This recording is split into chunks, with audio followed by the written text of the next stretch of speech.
Greetings. So here I am in July providing another update when the last update was only about a month ago, I think. And at that time, I thought it wouldn't be yet for another 3 months at least before I made another one of these updates. And here I am. So something's changed and it's pretty big. So I just feel like I've got to include this, despite the fact that I don't want to be making loads of these videos. I'm going to try and keep it under half an hour. I don't know if I'm going to be able to because there is just so much. So in the last video, I basically said that I was really looking forward to October. I've been building this lifestyle worthy of the calling, but not talking to God about what the actual calling is. Instead, the focus has purely been on building a lifestyle worthy of the calling. I had 13 steps that I was going to be building up to. At the time of making that video, I had done 9 of those steps. I was tracking my adherence as well, so how much I'm adhering to these steps on an Excel spreadsheet. What I can say is that I was completely smashing the target. By the time it got to the 20th of June, which is 3 Fridays ago, today is the 11th of July, when it got to the 20th of June, I was just on 100% adherence for the month of June and just not finding it difficult, like actually enjoying it, looking forward to all the lifestyle disciplines. And I'd become so used to the rhythm and I was loving it so much. I was enjoying it so much. You know, that whole thing about just enjoy this season. It's the season I've come to refer to as the honeymoon season, the preparation season where I just get to enjoy time with God, play games, have a wonderful time, build a healthy lifestyle. It was wonderful. So I was thoroughly enjoying it. And then Friday came along and it was a normal day. By this point, I'm really used to the rhythms that I'm going through. And I'm also keeping a very close eye on everything internal. So I'm watching everything closely. And when this thing happened, that happened on the Friday night, all I can say is I really believe that something spiritual clicked in a way that was unexpected. And I'm not aware of any triggers. There was nothing unusual about that particular day. There was nothing unusual about that week. Something clicked, something happened, and all of a sudden, completely by surprise, I found myself burning with an inner fire in my heart. And I did not know what to do with that. So I obviously brought it to God in prayer and said, Lord, what is this? What is going on? Because the strength of this internal fire was so powerful that it felt disruptive to the life that I had built. And I'm like, something is going on and I can't make sense of it. So I had to pray about it. And I was really surprised with what I basically felt the Lord was saying, which was, contrary to the time scale I had in my head. I thought I'd be waiting till October. Once it got to October, I would have done all 13 steps. So bear in mind that at this point, I had done 9 of the 13 changes in the lifestyle. And I was waiting yet to do another 4 changes, which I would have done and done in the month of July, this month, and then had a couple of months to consolidate those last 4 changes. And then only in October would I feel confident to say, right, Lord, I've done it. Now I'm ready to start thinking about calling. This fire came along 3 Fridays ago, 3 weeks ago exactly. And I felt like the Lord was saying, you're ready. And this was completely surprising to me. And all I can say is it just goes to show how true it is that man makes plans in his own heart, but God determines his steps. I have got the timescales so wrong now on 2 occasions at least, and probably more than that as well in smaller doses as we've gone along. At first, I thought the whole plan would take 125 days to do the 13 steps. That would have been about 4 months. And then I thought, well, actually, I think it's going to take about a year, which would take me to this coming October. And I got that wrong. So I went from one extreme, underestimating how long it would take, and to the other extreme, overestimating, because God just said, you're ready. These 9 steps that you've built, that's it. Actually, when it comes as far as the lifestyle is concerned, you've done it.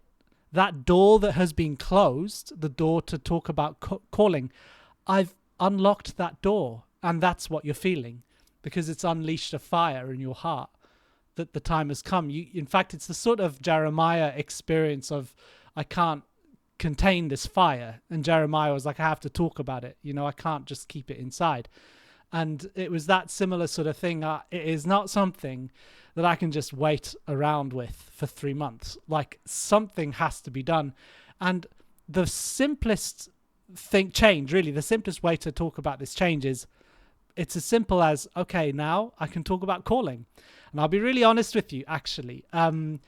It was kind of an anticlimax. I talked in my last video about but I'm really looking forward to that day. I had a day in mind that would be in October that I would finally have my first conversation with God about calling.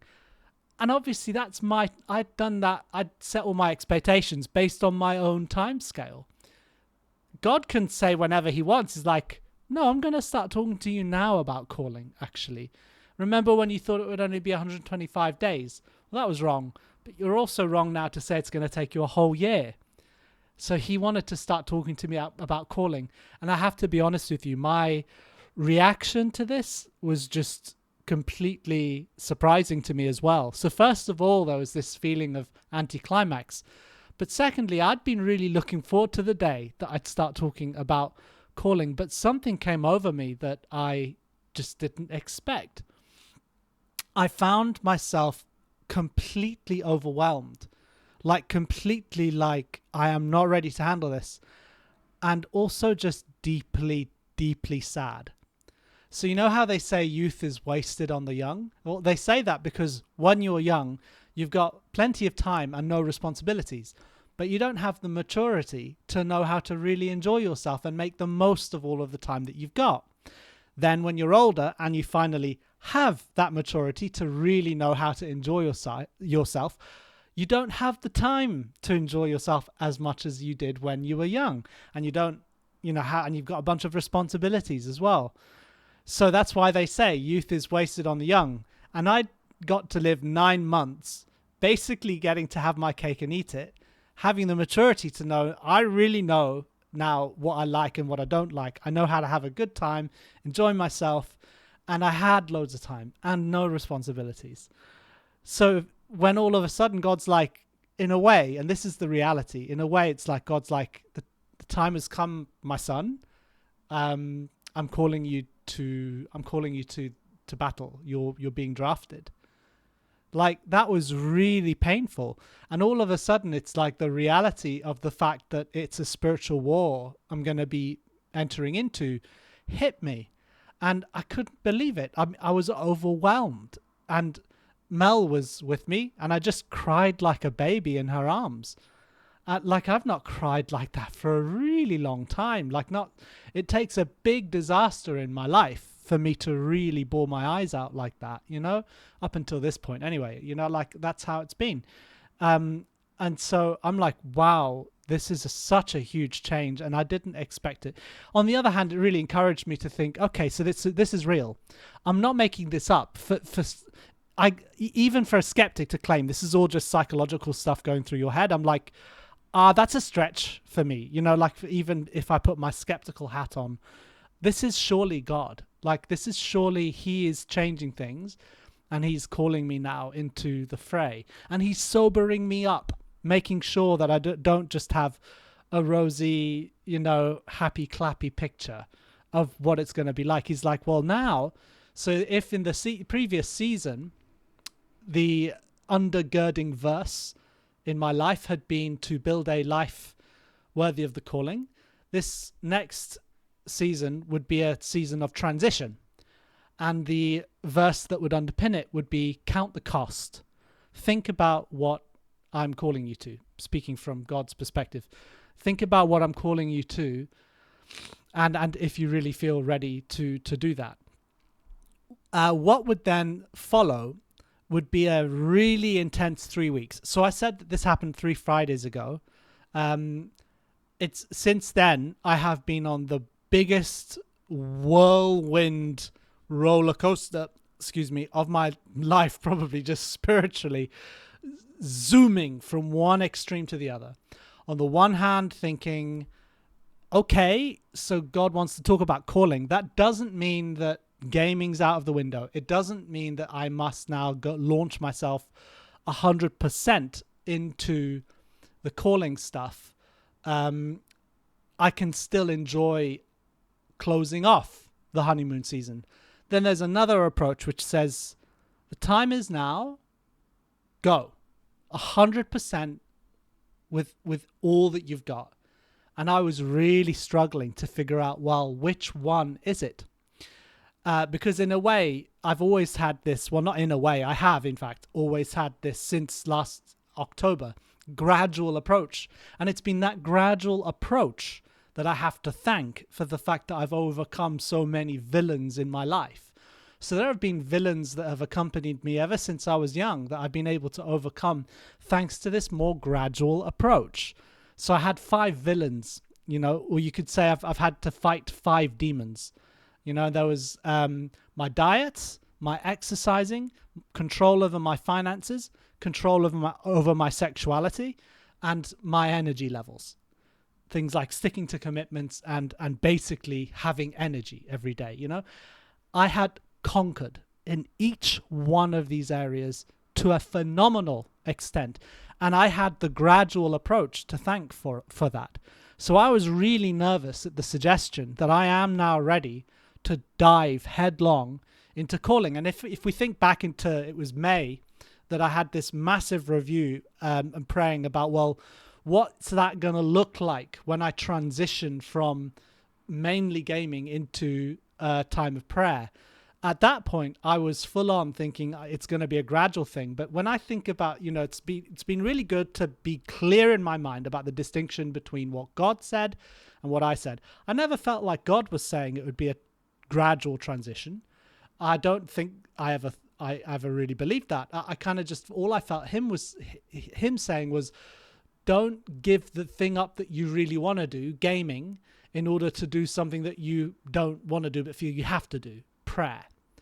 In other words, make sure that if you're going to go into the calling stuff, that it's with all your heart, that you actually want to. And that's super important. Otherwise, there's every risk that I'll develop resentment for the calling that God has for me.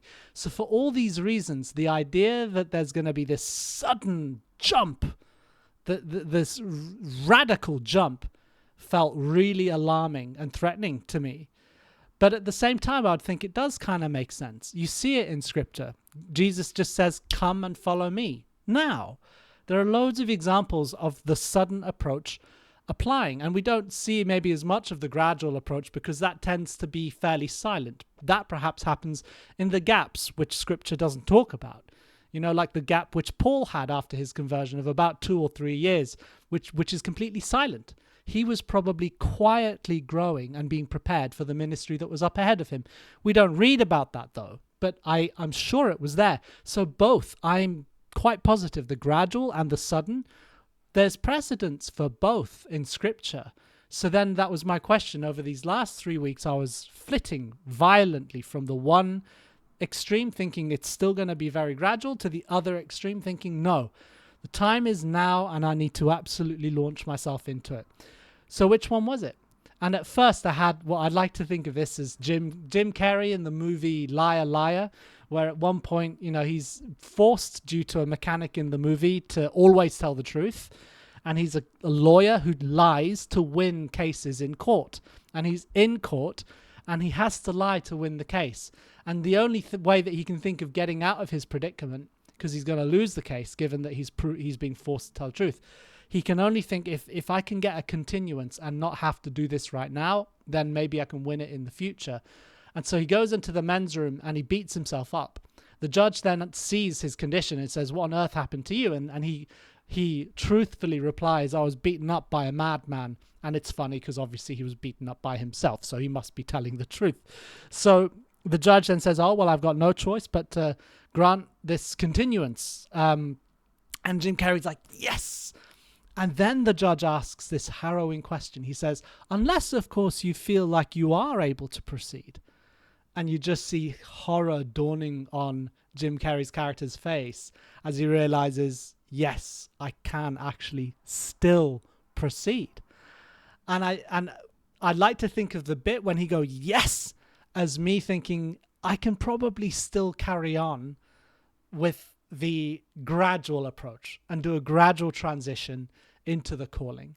That's wisest, that's most sensible. It's what's freed me so much so far, so it makes sense. I just continue on that vein.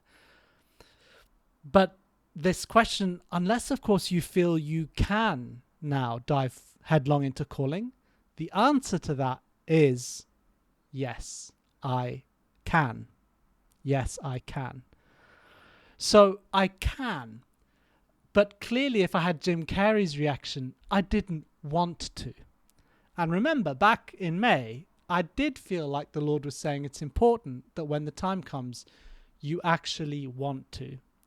Because if you don't want to, you're going to wind up kind of resenting it. And, well, we don't want that, do we?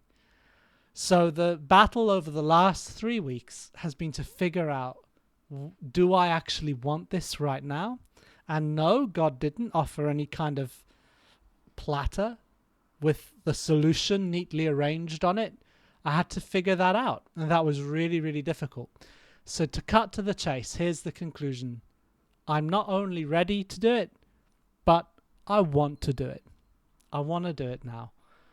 You know, it's been 9 months. Originally, I thought it was going to be 125 days, so it's been more than double the time that I originally did plan to just prepare for the calling.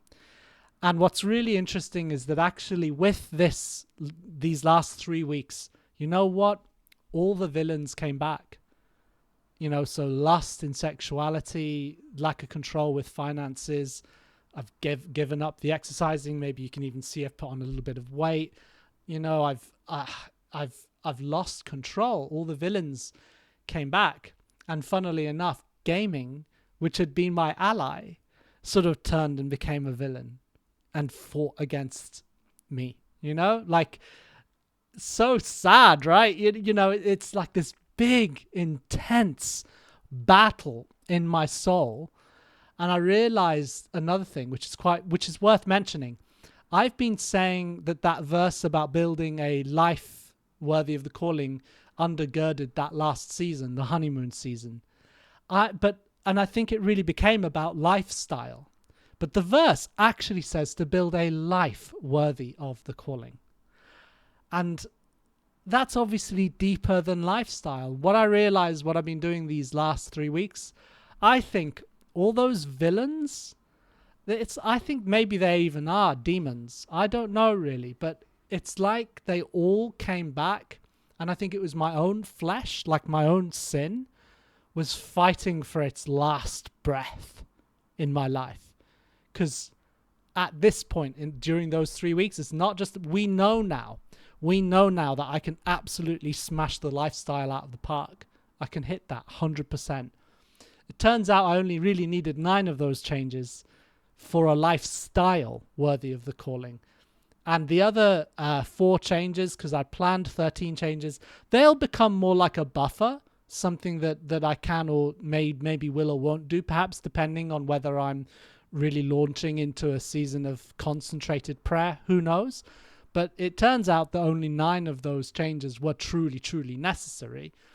But deeper than that is to build a life worthy of the calling. And that means eliminating all known sin.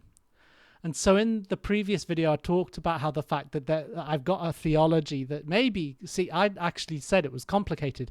I don't think it's complicated. I just think that we've made theology around sanctification and sin complicated in order to do some theological backflips to justify the ongoing presence of sin in our lives.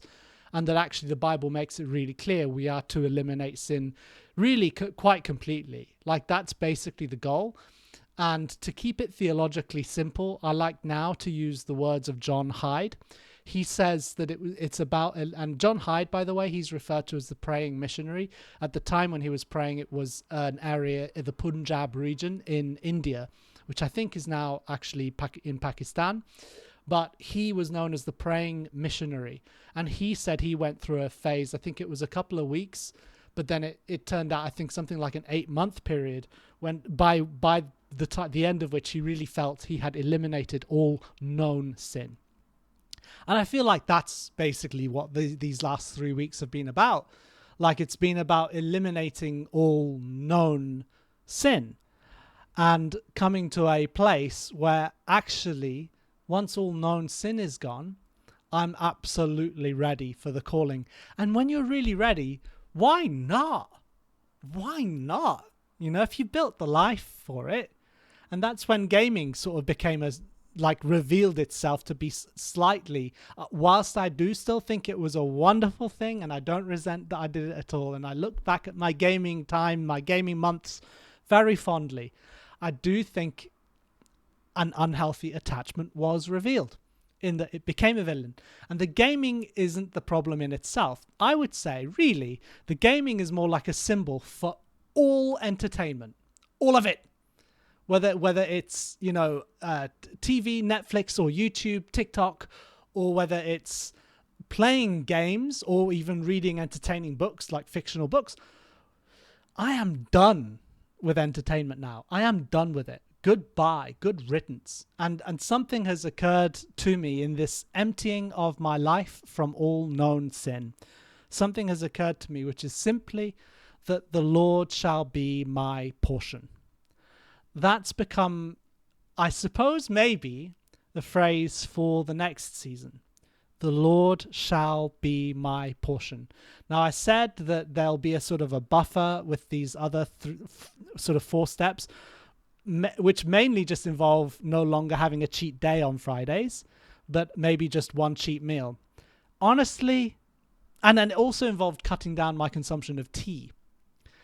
If I'm really honest with you, if the Lord is my portion, why do I want tea?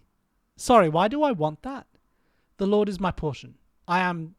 If you think about it this way, we all have a sort of enjoyment meter or an enjoyment gauge. And I feel like that verse which says, if you're willing to lose your lives, you'll gain it, can be used to also refer to this enjoyment gauge. You can think about it this way, that if life, one of the big things about it, now you can perhaps you can say enjoyment, you could say energy, you could say love, you could say peace, whatever the gauge is, and all these things constitute life. You can even think of it as a life meter, right? That before we would turn to all sorts of things from the world to top that up. We need our dopamine hits. We need these things from the world to top up this life meter.